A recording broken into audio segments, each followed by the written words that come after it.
Hello, my name is Anton and I welcome you to my yoga practice class. Today I would like to show you a few basic yoga movements that I adopted especially for beginners, so you could really feel what all this yoga thing is about if you just start to practice.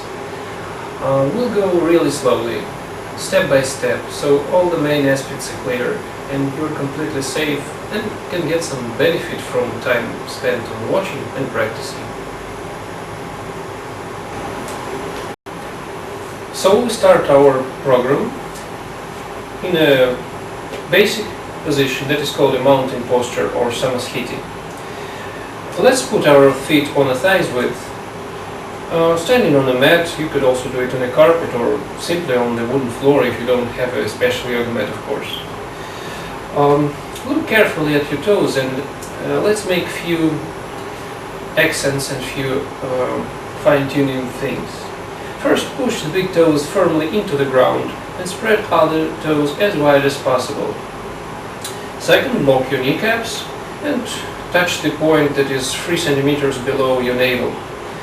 These bottom belly muscles are very important and we should try hardly to push them, to pull them inside the body, and also the front ribs inside the body so everything is aligned. Here you stand tall and firm as a mountain. That's why the name of the posture. Your steady gaze to the front, so you see I straighten my neck as if pushing it to an imaginary wall behind my back.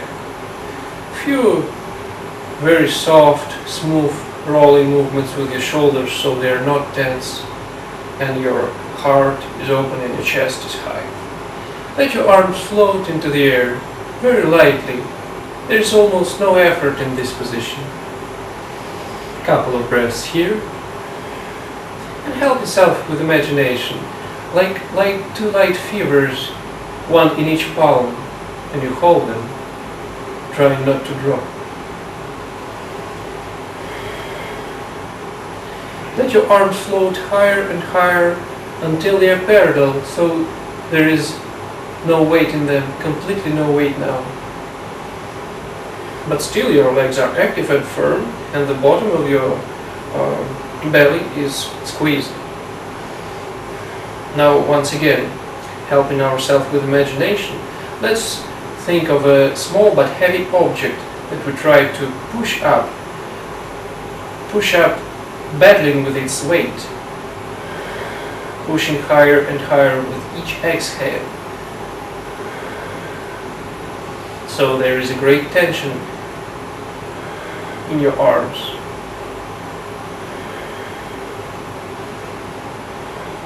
It's better now to move the weight some way to the heels, so you feel like a balancing thing here. And imagine a wall behind yourself and try to push everything, thighs, waist, middle part of your spine, fingers into this imaginary wall. Second thing we do is we open the chest to its maximum. Inhale, your chest goes higher. Exhale, your shoulders are smoother and softer and they roll back. But still, don't forget about the front ribs. Next thing we do is folding forward, just to the parallel to the ground state. Hold the rhythm, out breath coming down, in breath coming up.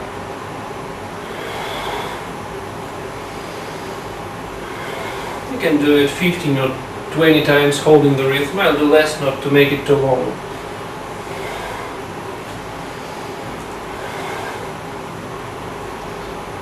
Then coming up, we continue with our feet together. Let's once again see all these fine-tuning movements.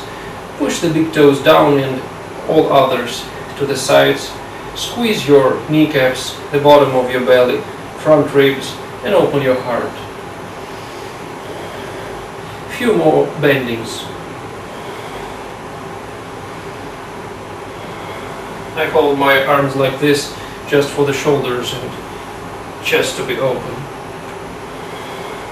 And now let's stop at a 45-degree angle to go to our next pose, that is called Utkatasana, or simply a chair pose. You sink lower and lower, as if trying to sit on a small baby chair. Arms to the front and gaze to the front for the balance. Squeeze your knees and the bottom of your belly as always. After that, just a small relaxation for your thighs. Once again to a chair pose. It's quite intensive. Try to sit lower and lower, reaching the limit of your possibilities.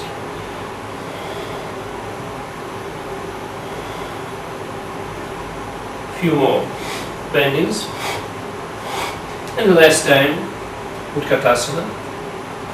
Now a full version.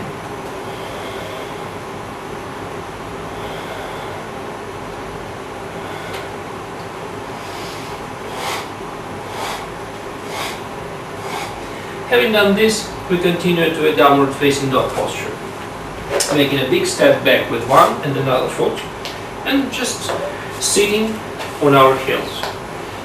Knees are spread, like 30 or 40 centimeters, and first thing we do is measure the distance between palms and feet.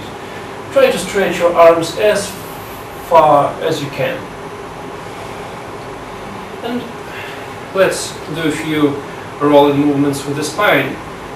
It's a cat-like motion. Just to feel how your belly muscles work, how your spine works. In breath here when you bend, and out breath here when you curve. And stopping in a neutral position, spread your fingers wider and wider while the middle fingers point to the front, and make a few rocking movements back and forth. You can do it a little bit more interesting, adding the little thing here. Go down with out breath and up with in breath. In breath here, out breath here. Once again, in breath and out breath. And let's continue to a plank pose. Here we pull our knees from the ground and all the body is straight like a plank. From plank to a downward facing dog.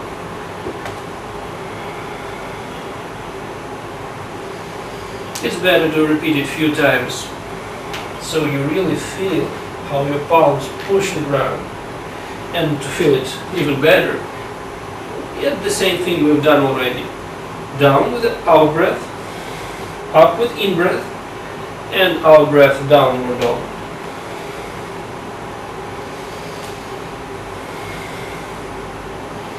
Don't go too much down, so you can manage it, of course. Elbows are squeezed to the side. Stay in downward dog for a couple of breaths.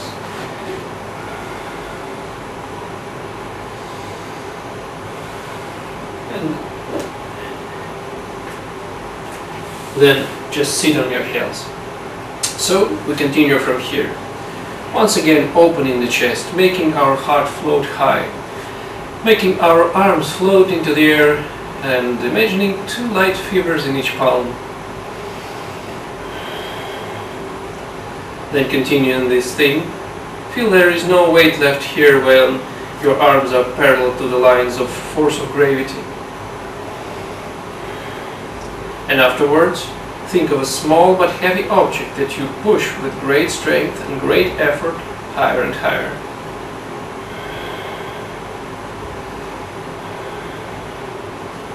You can spend more time in each movement, of course.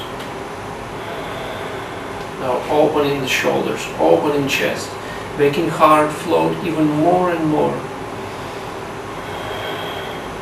But still, not forgetting about this part of the spine. It's very important to contract the ribs and the bottom belly.